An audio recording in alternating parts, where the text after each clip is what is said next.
करनी विहार थाने का मामला। दिवाकर शर्मा ऑनलाइन एप्लीकेशन पर जाकर एक महिला ने दिवाकर से मित्रता की।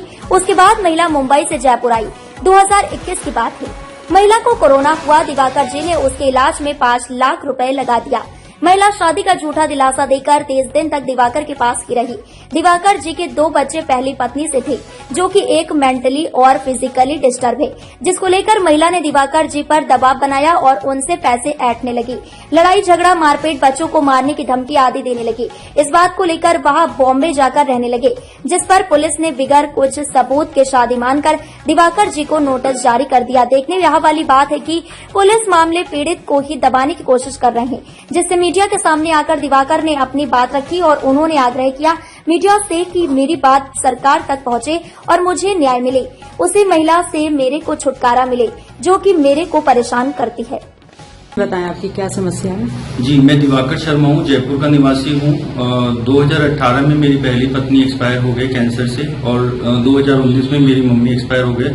मैं घर में बिल्कुल अकेला हूँ और मेरे 2 बच्चे हैं, जिनका मुझे ही पालन पोषण करना पड़ता है। मेरे कोई भाई बंधु कोई भी नहीं है और इसलिए 2021 में कोरोना के समय में रूपाली नाम की लड़की ने मुझे जीवन साथी पे कांटेक्ट किया और उन्होंने बोला कि उनके माँ बाप ने बोला कि ये बहुत अच्छी है, घर संभाल लेगी, सब कुछ अच्छे से करेगी और सारा काम आपका संभाल लेगी, आपको कोई टेंशन करने की जरूरत नहीं है। और इस हिसाब से फिर ये लोग कोरोना में मना करने के बाद भी भरे कोरोना के समय ये लोग आ गए और जैसे मेरे जॉब की इनको खबर मिली कि इसको अच्छी जॉब मिल गई है, ये लोग आ गए और आने के बाद शादी का झूठा फंक्शन जैसा नाटक करके फोटो वगैरह ले लिए और जैसे वो फंक्शन खत्म हुआ रूपाली ने अपना असली रंग दिखाना शुरू कर दिया, लड़ाई झगड़ी शुरू कर दी, मारपीट शुरू कर दी, डिमांड शुरू कर दी और मेरे पे खाली और बच्चों पे अत्याचार शुरू कर दिया और कोई भी चीज मना करने से झूठे केस में फंसाने की धमकियां देती थी।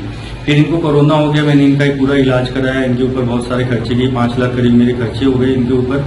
उसके बाद ये 1 महीने के बाद चली गई जून में झूठ मूठ की लड़ाई करके अपने मन से ही और वहां मुंबई जाकर के मेरे ऊपर झूठे केस लगा दिए, डीवी का और 498 का, जिसकी वजह से मुझे बहुत प्रताड़ित होना पड़ रहा है। मेरे और बच्चों के ऊपर बहुत सारी समस्याएं आन पड़ी। इस वजह से मैं बच्चों को नहीं ध्यान दे पा रहा हूँ, उनके एजुकेशन पे ध्यान नहीं, उनके स्वास्थ्य पे ध्यान नहीं। मेरा एक बच्चा मेंटली और फिजिकली पूरी तरह से प्रॉपरली स्ट्रांग नहीं है, तो उसको हार्ट में भी उसको प्रॉब्लम है, उसके बचपन में हार्ट का ऑपरेशन हो चुका है। ये सारी बातें उसको पता थी, उसको लगा ये मजबूर है तो इससे अच्छे पैसे वसूल लेंगे। ये पैसे वसूलने का इसका और इसके फादर ने कर रखा है और इसके सगे भाई ने इनके ऊपर पैसे एक्सटॉर्शन का एक और केस भी नोटिस भेजा हुआ है और काफी परेशान ये लोगों को करते हैं और इनका ये प्रॉब्लम बनाने का एक तरीका ही है। आपने एफआईआर कराई हुई है, उसके बाद भी आपकी कोई सुनवाई नहीं हो रही, किस तरह से मतलब ये अपने मैंने एफआईआर तो करा दी है और उसके बाद भी कोई सुनवाई नहीं हो रही। उस पर एक एफआईआर लग गई थी, फिर से रीओपन करवाया है और उसके बाद भी पुलिस उस एफआईआर को वापस क्लोज करने के लिए मेरे पे दबाव डाल रही है और मेरे घर पे नोटिस चिपका के जाती है कि तुम अपीयर हो जाओ, नहीं तो हम इस एफआईआर को जबरदस्ती क्लोज कर देंगे।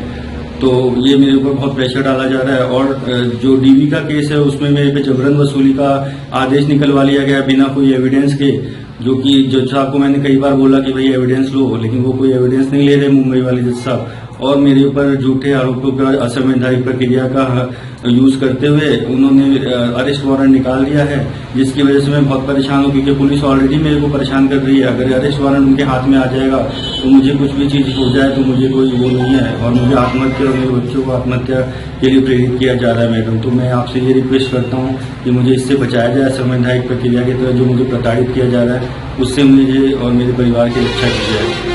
और मुझे एक जयपुर का नागरिक होने की वजह से जो जयपुर को बदनाम किया जा रहा है झूठे केसेस की वजह से, इस तरह की एक धारणा बनाई जा रही है कि पिंक सिटी के लोग ऐसे होते हैं बिना किसी सबूत के, जो कि मेरे पास सारे एविडेंस है कि ये बिना एविडेंस का केस है।